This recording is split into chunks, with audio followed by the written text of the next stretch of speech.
I used to think birthdays were harmless, innocent celebrations.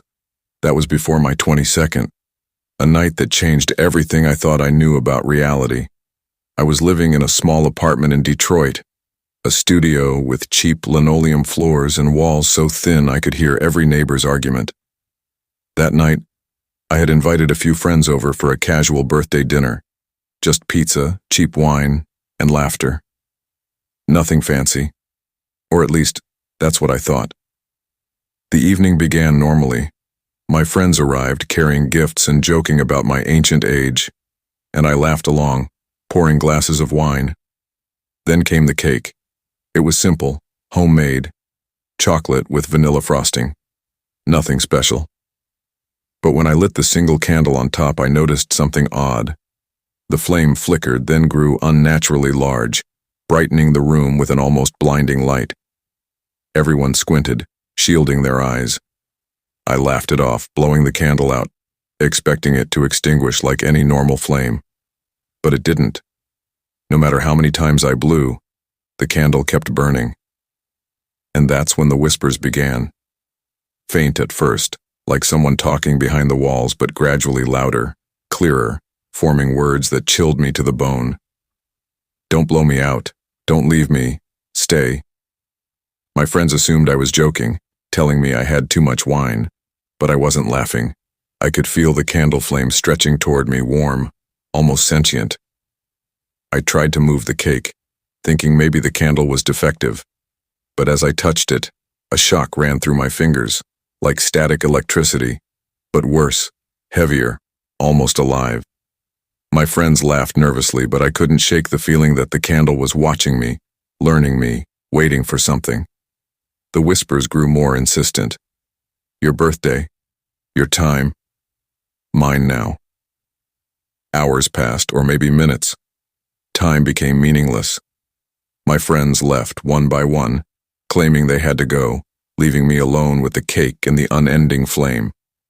I tried to throw it away, smash it, douse it with water, even drop it into the sink. Nothing worked. The flame burned higher, flickering impossibly, and the whispers intensified, now joined by low, groaning noises from the corners of my apartment. Shadows stretched unnaturally, twisting into shapes that shouldn't exist. And then I noticed the candlelight reflecting faces in the walls. Not mine, but faces of strangers, some familiar, some horrifyingly alien. Their mouths moved in sync with the whispers, mouthing words I could somehow understand. Another one. Another birthday. Another soul. My heart pounded, panic overtaking me. I realized this candle wasn't just a flame. It was a vessel. It had been waiting for me, learning me, studying my life, and it wanted something I wasn't ready to give. In desperation, I grabbed the cake and ran to the balcony, intending to throw it off the building. But as I reached the edge, I froze. The city below looked wrong, distorted, twisted, as if reality itself had bent around the candle. The voices from the walls now spoke in chorus, chanting my name, telling me to return the flame to its rightful place. And then I saw it, a shadowy figure emerging from the candlelight itself. Tall, featureless, except for a grin that seemed carved into darkness. It reached toward me, and the whispers became screams. I stumbled back, dropping the cake. The flame leapt toward me, burning not my skin but my mind. Memories of every birthday, every wish, every secret I had ever kept, flashed before me in rapid succession. I realized with utter terror that the candle didn't just want my attention. It wanted my life, my essence, my soul.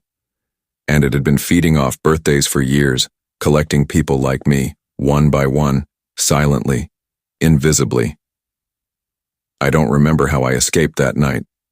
I woke up hours later on my kitchen floor, the candle gone, the cake smashed, my apartment quiet, normal. Or so it seemed. But the experience left me changed.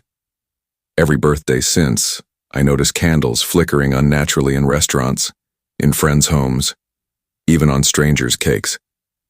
Sometimes I swear I hear whispers, faint and beckoning, and I see shadows stretching too long across walls, watching, waiting. Last year, on my 27th birthday, I received a small box in the mail. No sender, no note, just a cake-shaped candle. I didn't open it. I left it on the porch for days, but each morning, it was closer to my door. By the third day, the flame had appeared, dancing though the wick had never been lit. And last night I woke to find it burning on my kitchen counter, though I swear I hadn't touched it. I felt the whispers again, soft and patient. It's your birthday. Your turn. I've stopped celebrating. I avoid friends, parties, even family. But deep down I know it doesn't matter. The candle will return every year. It doesn't need me to light it. It just needs me to exist. And when the flame finds me, there is no escaping. Every birthday I lie awake waiting for the flicker, the shadow, the whisper, knowing that one day the flame will claim me entirely. And when it does, there will be no one left to tell the story.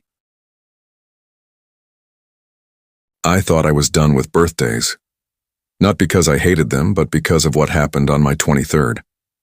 I had moved to a small town in Ohio after college, trying to escape the chaos of the city. Life was quieter here, slower, predictable. Or so I thought. My birthday was approaching and I decided to keep it low-key. No parties, no celebrations, just me, a bottle of whiskey, and the quiet comfort of my apartment. But fate, or something far worse, had other plans. It started the morning of my birthday. My phone buzzed with a text from an unknown number.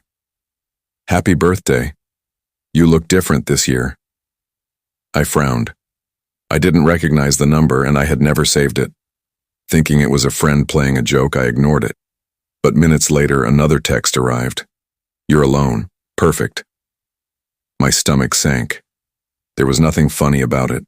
The words were simple, almost mundane, but the tone, the precision, it was deliberate. Throughout the day, the texts continued. Some were observations. You brushed your teeth just now, very thorough. Others were threats disguised as compliments. Nice apartment. Too bad you'll never leave it. My anxiety spiked. I tried calling the number back. No answer. I tried blocking it. New numbers appeared instantly. It didn't matter what I did. The messages kept coming, relentless, like the sender was omnipresent, watching every move. By evening, I was a nervous wreck. I had stopped drinking, stopped eating, stopped moving more than necessary. The messages were no longer just texts. They were warnings, predictions, descriptions of my actions before I even did them. You just opened the fridge. You're looking at the clock, 5 minutes past 8. I started to panic. How could someone, or something, know every action I took in real time? Then came the first picture. My phone buzzed and a new message appeared. I hesitated before opening it. It was a photo of my living room. From the perspective of someone standing in the corner, shadows stretching unnaturally across the walls. The timestamp matched the exact moment I had taken a sip of whiskey. My hands shook as I put the phone down. The next hours were a blur. I tried to leave my apartment, thinking maybe I could escape, but the texts predicted every movement. You're locking the door now, good. Don't bother leaving. You can't. I ran outside anyway. The streets were empty, silent, but my phone buzzed continuously. You went left. Wrong choice. The numbers multiplied. Every street, every alley, every shadow seemed to contain the unseen watcher, and I felt its gaze drilling into my skull. By midnight, I had barricaded myself in my apartment. The texts had escalated. It's your birthday. Time to join us. Then a video appeared. I hesitated again, trembling. On the screen, I saw myself sleeping. My apartment perfectly lit, every detail visible. And then the video shifted. The camera angle changed, showing a figure standing just behind me. A tall, thin silhouette, featureless, except for 2 faintly glowing eyes. And then the whispering began, soft at first. Happy birthday. Happy birthday. I screamed, throwing the phone across the room. The screen shattered, but the whispering didn't stop. It echoed through my apartment, through the walls, through my mind. I couldn't think. I couldn't breathe. I realized, in horror, that it didn't matter where I ran. It was already inside me, inside my thoughts, watching, calculating, waiting. The final twist, the thing that haunts me every year, came the next morning. My apartment was empty. My phone was gone. Every trace of the messages erased. And yet, in the reflection of my coffee mug, I saw a notification, a single text on an invisible phone. See you next year. Since then, I've never celebrated my birthday. I don't leave my apartment. I don't answer calls, texts, emails. Every year as the date approaches, I feel it. The presence, the unseen watcher, waiting, reminding me that birthdays are not for joy. They are a countdown, a mark. And I know with every fiber of my being that one day I will receive the text that ends everything. I've always loved photography, not professionally, just as a hobby, capturing moments, faces, and places that meant something to me. But my 24th birthday taught me that some memories should never be captured, and some moments should never be preserved. That day started like any other. I was living in a small apartment in Seattle, cozy but cluttered with framed photographs and old cameras.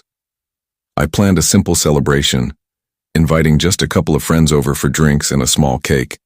Nothing extravagant, nothing memorable, at least that's what I thought. Everything was normal until I received a package in the morning, no return address. A small black box, sealed with a ribbon. Inside was a photograph, glossy and freshly printed. At first glance, it looked like a normal picture of my apartment living room. Empty, quiet. But then I noticed something strange. There was a figure in the corner of the room. Tall, shadowy, faceless, but unmistakably there. My heart raced. I didn't recognize it, and the photo had clearly been taken recently, with details only visible to someone who was actually there. On the back of the photograph was a message, written in neat curling script. "Happy birthday, my name, we've been waiting." My hands shook. I hadn't sent this to anyone, hadn't told anyone about my birthday, and I certainly hadn't shared this room with anyone. I tried to dismiss it as a prank. Maybe one of my friends was messing with me. But I didn't recognize the handwriting, and I didn't recognize the figure. The day went on. Friends arrived, laughing, bringing gifts and cake. I forced a smile, trying to act normal, but the photograph sat on the counter like a ticking bomb. Every time I glanced at it, the shadow seemed darker, more defined, almost moving within the frame. I tried to ignore it, but the feeling of being watched grew stronger, more insistent. By nightfall, my friends had left, leaving me alone with the photograph. That's when things escalated. The shadow in the photo began to appear in other images I took that night. My camera flashed, capturing nothing in the lens, and yet when I reviewed the photos, the figure was always there, standing behind me, crouched in the corner, leaning just outside the frame. And it wasn't static. It moved closer in each photo, its presence more defined, more tangible. My apartment felt colder, the air thick and heavy. I tried to throw the photograph away, burn it even, but every time I did, a new one appeared on my bed, my desk, even taped to the fridge. And on each one, the shadow was closer, more defined, always holding the same message. "We're watching. Happy birthday. My name." I began to panic. I tried calling friends, the police, anyone, but every attempt failed. My phone had no signal, my apartment door wouldn't lock, and the shadows in the corners of the room seemed to pulse, breathing with a life of their own. Hours later, I found myself standing in the middle of my apartment, the photographs scattered around me, each one showing a different angle of my life. The shadow figure stepped out of the latest photo, and for the first time, I heard its voice. "You see us now, don't you?" I wanted to run, but I was paralyzed, trapped by fear and some unseen force that kept me rooted to the floor. The figure advanced slowly, and with every step I could feel my memories being pulled into it, my thoughts laid bare. Then came the final, horrifying twist. As it drew near, it extended a hand, black, featureless, but somehow tangible. And in a voice that was both everywhere and inside my head, it said, "Next year, we will be in your photograph before you even wake up." The figure dissolved back into a photograph lying on the floor. I collapsed, sobbing, and when I looked around, every surface in my apartment was now covered with pictures of me, sleeping, sitting, walking, breathing, and in each one the shadow was there, closer than ever, waiting. Since that night, birthdays have become unbearable. I no longer take photos, avoid mirrors, and keep my apartment dark. But every year when the date comes, I feel it. The creeping presence, the shadow moving just behind my eyes, just beyond the edge of my vision. I know it will return. I know next year the photographs will appear before I even open my eyes, showing me that it's already here, already closer, already waiting. Birthdays aren't celebrations anymore. They are a countdown, a warning, a reminder that someone, or something, is always watching, and that no matter what I do, I can never escape the photographs that know me better than I know myself. I've always been skeptical about the supernatural. Ghosts, spirits, curses, all of it seemed like childish fantasy. That is, until my 26th birthday, when an invitation appeared that shattered everything I believed. I was living alone in a small apartment in Denver, just me and my dog, Max. My birthdays had become quiet affairs, mostly spent binge-watching shows and ordering pizza. I didn't expect much that year, and I was content with it. That contentment lasted until the envelope arrived. It came in the mail, plain, cream-colored, no return address. The paper was thick, heavy, almost textured like fine leather, and my name was written in flowing, ancient-looking script. "You are cordially invited to a celebration. Your presence is required." I stared at it, confused. The date on the invitation? That very night. The address? A street I didn't recognize, somewhere on the outskirts of the city. I debated ignoring it, tossing it in the trash. But curiosity got the better of me. I showed it to Max, who growled lowly, tail stiff, ears flat.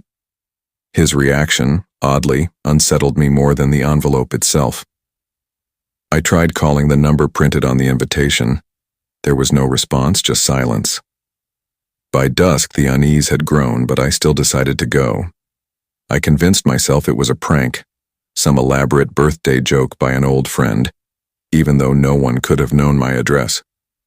The street was narrow, dark, and lined with trees whose branches stretched over the road like skeletal fingers. The house at the end was enormous, Victorian style, with peeling paint and windows that reflected the fading sunlight. No lights, no signs of life. But the invitation had made it clear. I was expected. My heart pounded as I reached the front door. I knocked. Silence. I pushed it open. Inside, the air was cold, far colder than it should have been. Candlelight flickered down the hallway, though there were no visible candles. And then I heard them, soft, deliberate footsteps approaching. I froze. The floorboards creaked, but when I turned, there was no one there. Then a voice, low and smooth, whispered, "Welcome. We've been waiting for you." The party, if you could call it that, was surreal. Shadows moved across the walls, forming shapes of people I didn't recognize. The voices spoke in low murmurs, laughing, whispering my name. And in the center of the room, on a table, was a cake. Black icing, blood-red lettering. "Happy birthday," my name. My breath caught. The air smelled sweet and rotten at the same time, like decayed flowers. I wanted to leave, but the door vanished. Every hallway led back to the same room. Every shadow seemed to shift closer. Then they appeared. Figures, tall, faceless, dressed in formal attire. Not human, but not entirely alien either. They raised their hands in greeting, motioning me closer, One stepped forward, placing a hand on the cake, and it began to glow. The figures whispered, "It's time to celebrate. Time to join the guests." Panic surged through me. I ran, but the shadows followed. They whispered secrets about me, knowledge only someone, or something, who had been watching for years could know. Childhood memories, fears, private thoughts, moments I had hidden even from myself. And with every revelation, the figures drew closer, their forms becoming more solid, more menacing. The twist, what I will never forget, came when I realized the truth. The invitation had not been mailed by anyone alive. It had been waiting in some dark space for me to notice it. Every year someone, something, sent these invitations. People who accepted disappeared. Those who refused never had birthdays again. And as I backed into the table, the cake's glow reflected in my eyes. I saw my reflection. But it wasn't just me. Hundreds of shadowed figures stared back from within, trapped, smiling, waiting for the next recipient. I woke up in my apartment hours later. The invitation was gone. The cake had vanished. Max was asleep in the corner, calm and normal. But I know it's not over. Every year as my birthday approaches, I can feel it. The subtle pull of the unseen, the whispering shadows, the invitation waiting to arrive. I live in fear now, counting the days, knowing that one day I might not wake up alone. Birthdays, I've learned, are never truly yours. They belong to the watcher, the unseen guests, and the dark invitations that cross the line between life and something far worse. And the thought that next year they will come again keeps me awake, trembling, and alone. I had always loved throwing parties. I liked the laughter, the chaos, the way people's faces lit up when they were having fun. That was why, on my 21st birthday, I decided to rent a small hall in downtown Austin and invite everyone I knew. College friends, old friends, neighbors, even distant acquaintances who had popped in over the years. I wanted it to be a big celebration, something unforgettable. But that night, I realized some memories are unforgettable for all the wrong reasons. The evening started perfectly. Music pulsed through the room, laughter and chatter filled the space, and the scent of pizza and birthday cake mingled in the air. I was surrounded by friends, smiling, taking photos, and sipping drinks. Everything felt alive, warm, familiar. And then I noticed him, or rather, it. I was making my way through the crowd when I saw a man standing by the entrance just inside the shadows. He was tall, unnaturally tall, with a suit that looked decades old. His face was pale, expressionless, and his eyes were wrong. They were black, empty, reflecting nothing. He didn't move like a person. He didn't blink. He simply watched. I assumed he was a late guest, a friend of a friend, and I tried to introduce myself. But no matter how I approached, the crowd seemed to part around him. People laughed and danced nearby, oblivious to his presence. Even my closest friends didn't seem to notice. The man, or whatever he was there, in plain sight, and yet completely unseen by everyone else. As the night went on, strange things began to happen. Drinks spilled themselves.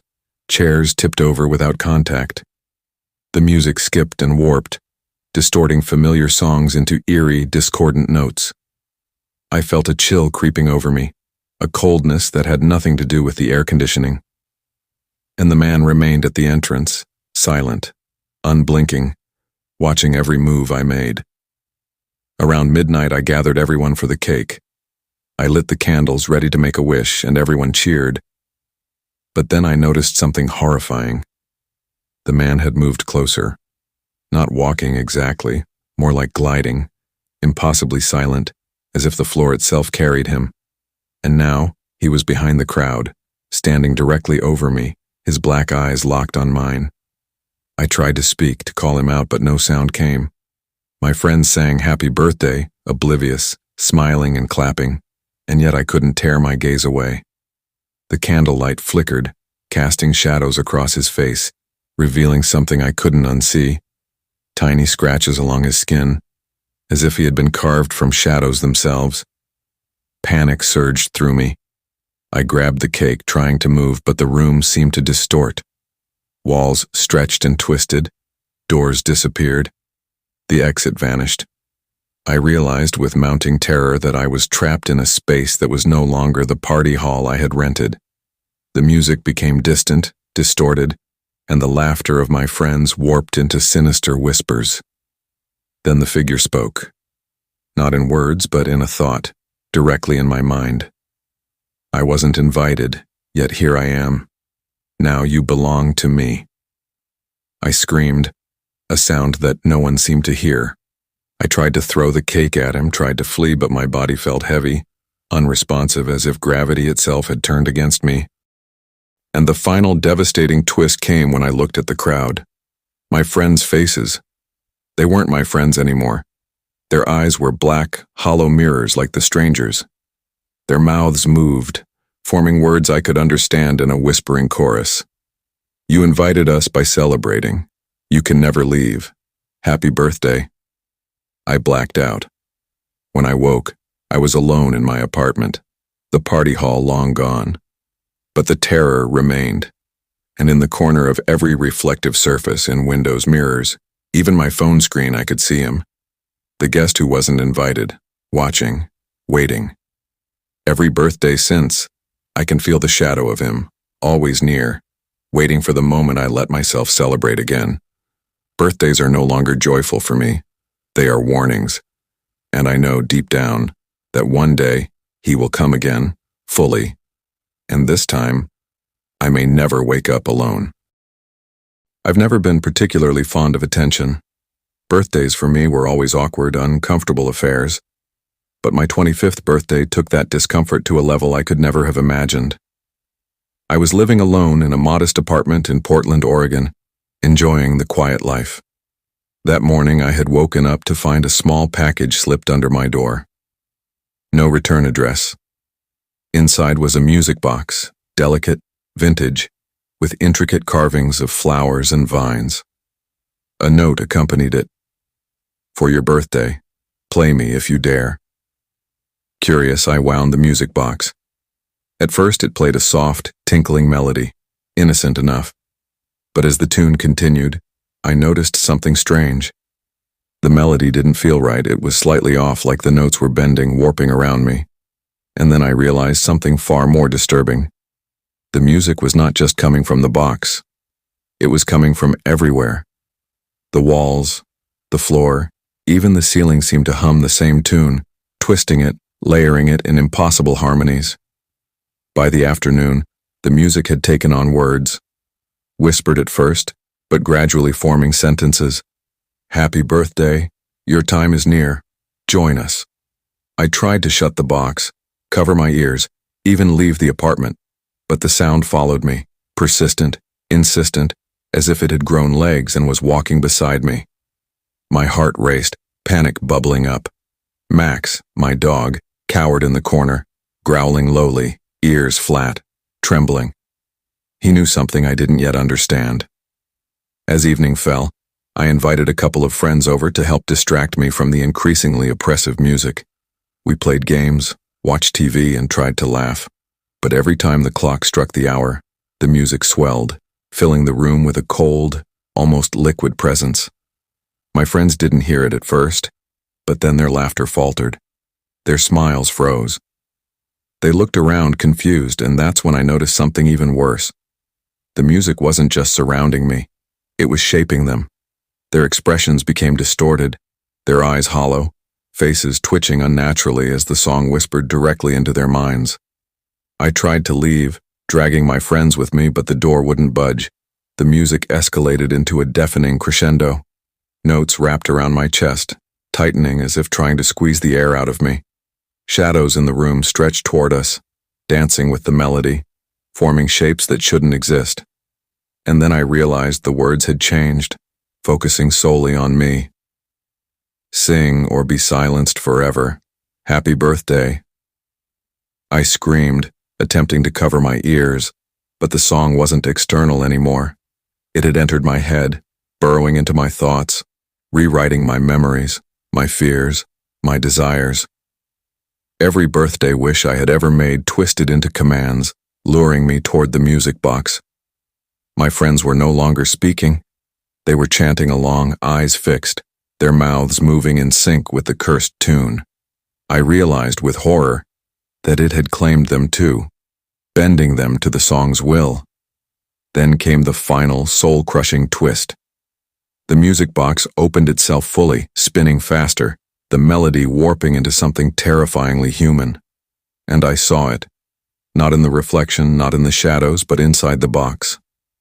A figure, tall, thin, face obscured, and yet I recognized the eyes immediately. They were mine.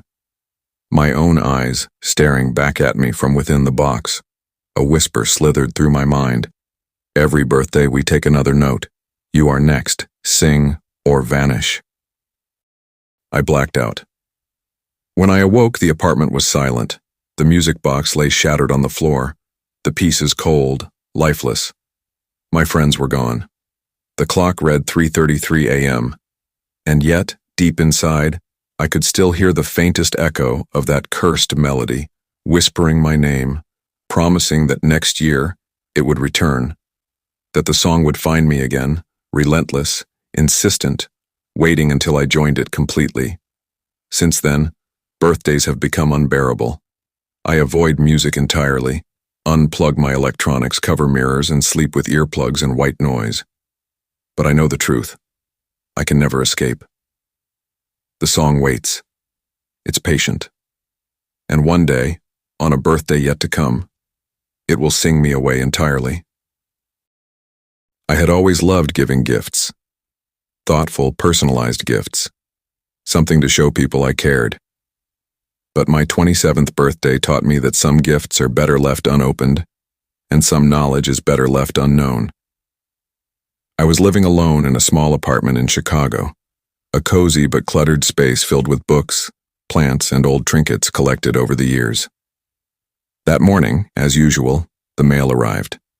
Most of it was bills and advertisements. But one envelope caught my attention. It was thick, cream-colored, with no return address. My name was written on it in elegant, curling script. For you, on your birthday. Curious, I opened it. Inside was a small box, black, smooth, unmarked. It was heavy, cold to the touch, and emitted a faint, almost imperceptible hum, like electricity or life. My first thought was that it was a gift from a friend who wanted to prank me, but when I shook it, I felt something moving inside, subtle but deliberate. I tried to ignore it, placing it on my kitchen counter as I went about my day. But as the hours passed, I couldn't stop noticing it. Every glance seemed to make it shift slightly, rotate, as if it was aware of me watching. And then I noticed something truly unsettling, a small note tucked beneath the box that I hadn't seen before. In familiar handwriting, my own, it read, "Do you remember this moment? You will. Open me." I froze. I hadn't written that note. My hands shook. I debated throwing the box away, calling someone, even the police. But the curiosity was overpowering. Slowly, deliberately, I lifted the lid. Inside was a mirror, small, circular, framed in black metal. But as I looked into it, I didn't see my reflection. At least not entirely. The mirror showed me moments from my past, my entire life, replaying in rapid succession. Childhood birthdays, family holidays, private conversations I hadn't shared with anyone. And then it showed things I had never remembered, or perhaps never truly wanted to remember. Moments of fear, shame, secrets I had buried deep. Each reflection seemed to whisper, soft and insistent, "Remember, remember, your gift awaits." Panic surged. I tried to step back, but the mirror followed me, shifting on the counter as if it had its own will. Shadows in the room lengthened unnaturally, twisting toward me, wrapping around me, pulling me closer to the mirror. And then I noticed something that made my blood run cold. My reflection, or what I thought was my reflection, smiled at me. And it was not my smile. It was cruel, knowing, ancient, and it spoke not aloud but in my mind. Every birthday, a gift. This year, you belong to me. I tried to smash the mirror, to destroy it, but my hands passed through it as if it weren't solid. The shadows surged, engulfing me, whispering secrets and memories that weren't mine, filling my mind with voices that begged, warned, and threatened all at once. The room warped, time distorted.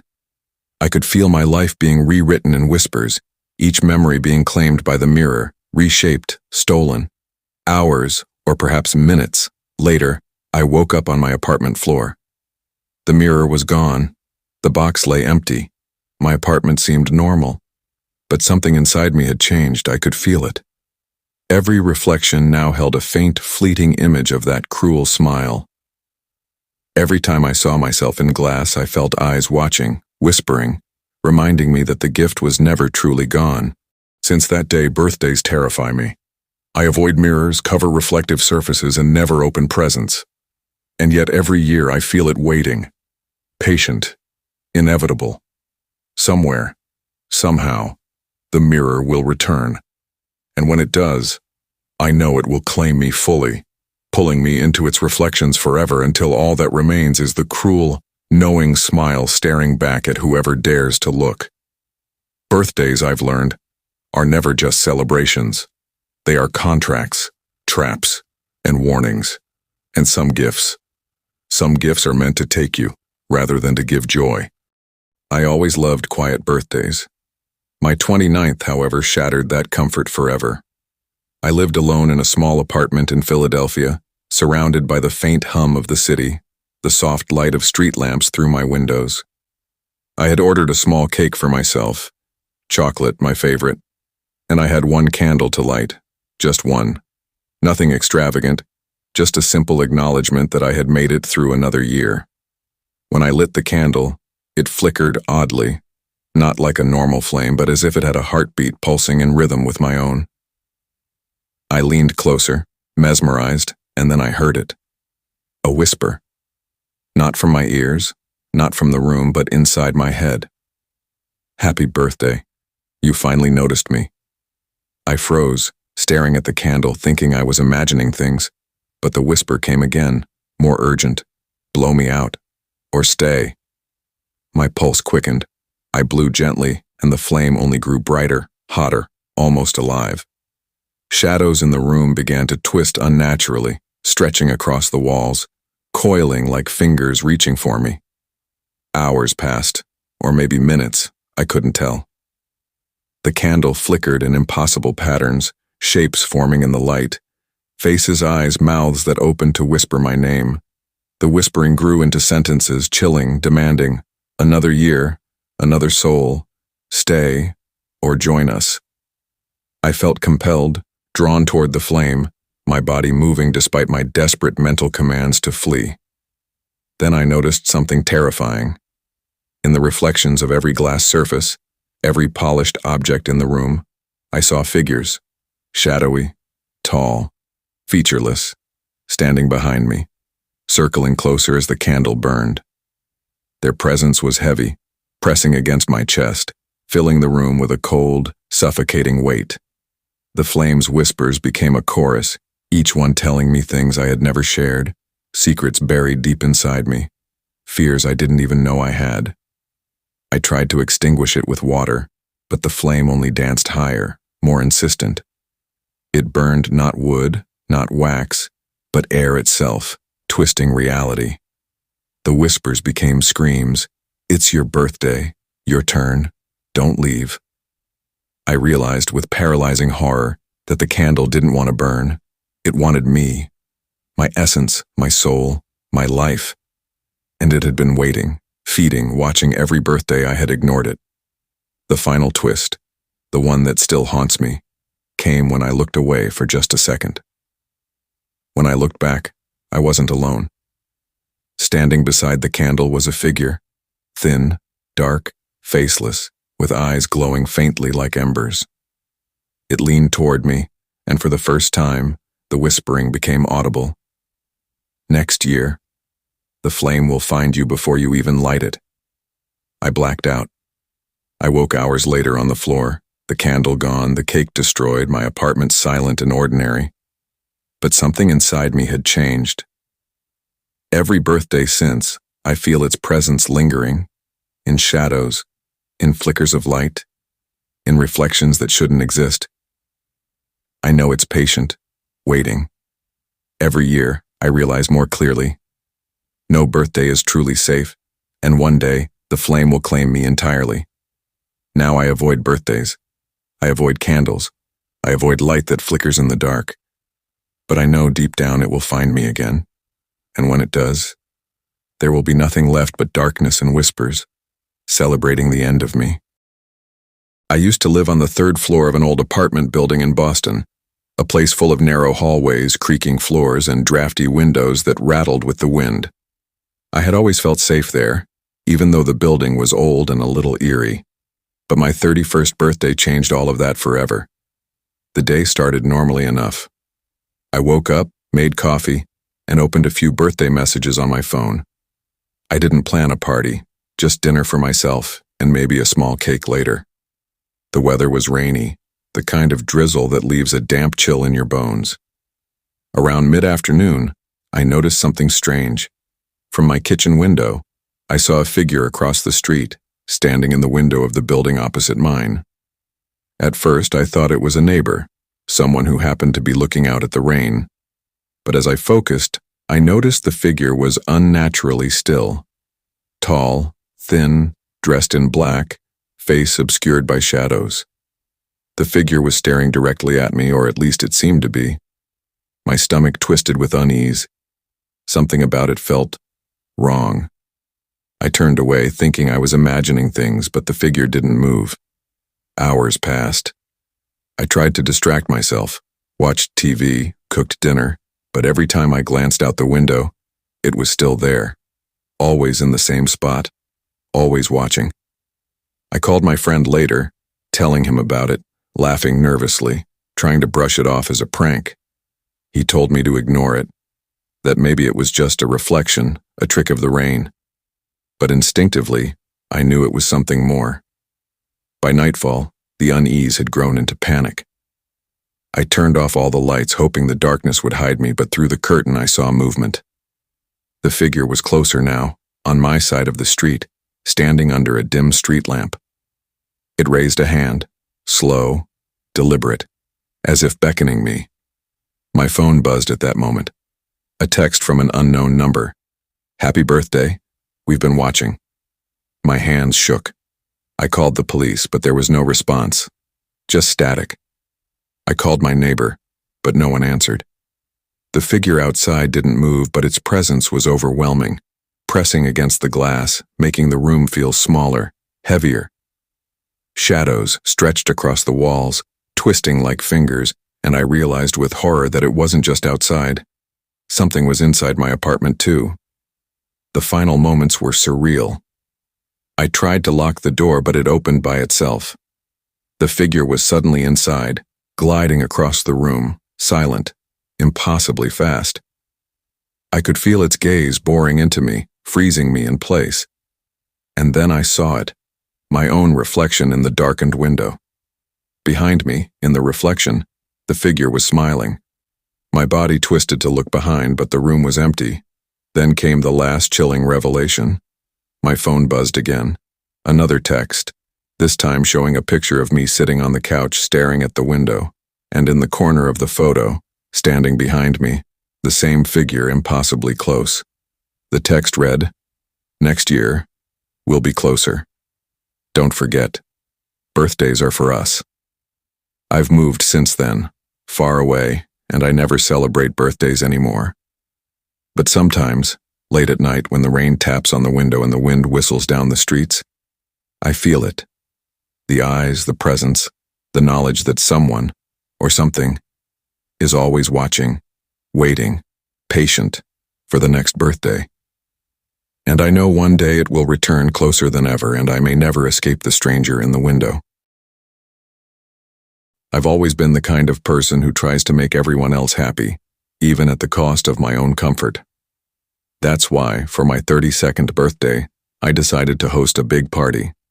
My apartment in New Orleans was spacious, with high ceilings, exposed brick, and enough room to invite a dozen friends.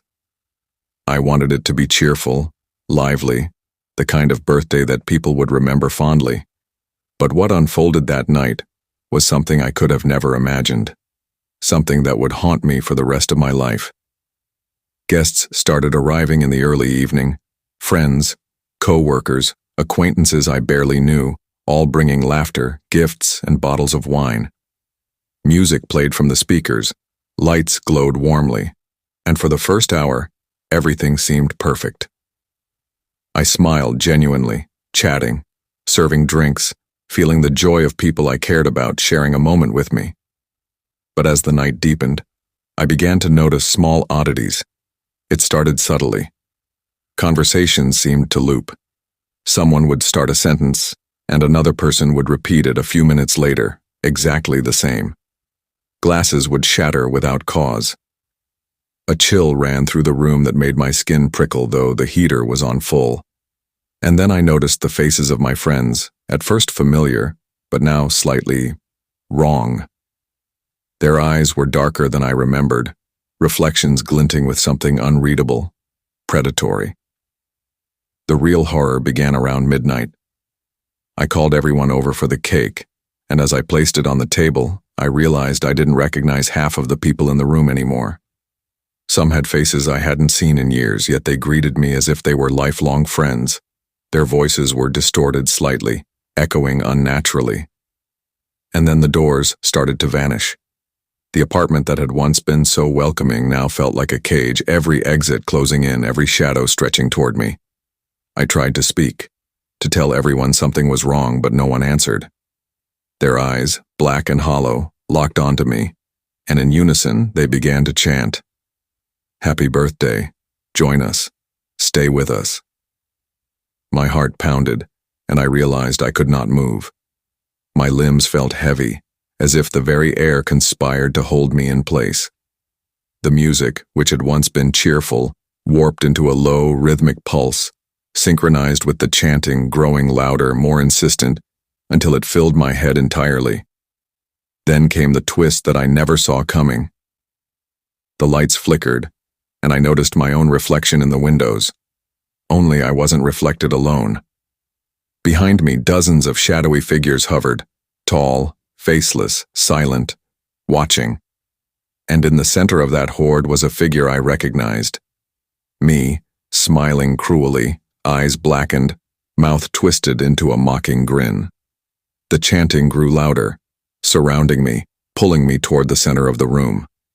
I realized, with paralyzing terror, that everyone here, the friends, the strangers, the shadows, they were all versions of me. My memories, my fears, my own essence trapped in some endless birthday-bound ritual. I screamed, trying to run, but the floor became impossible. The walls stretched, the ceiling twisted. I was being drawn toward the cake, the center of the ritual, and then the final words echoed in my mind, chilling me to the core. Every birthday feeds us. And now, you belong to the party forever. I blacked out. When I woke, I was alone in my apartment, or at least, it looked like my apartment. The furniture was familiar. The city noises outside were the same, but I could feel it. The pull of that party waiting for the next birthday, patient, inevitable. Every reflection now shows a flicker of the party, a glimpse of myself in the crowd, smiling with hollow eyes. I know one day I'll be pulled back and the cycle will repeat. Birthdays, I've learned, are not celebrations. They are a countdown, a trap, a ritual that claims another year, another soul. And I now understand something terrifying. The party never ends. Once you've been chosen, you never truly leave.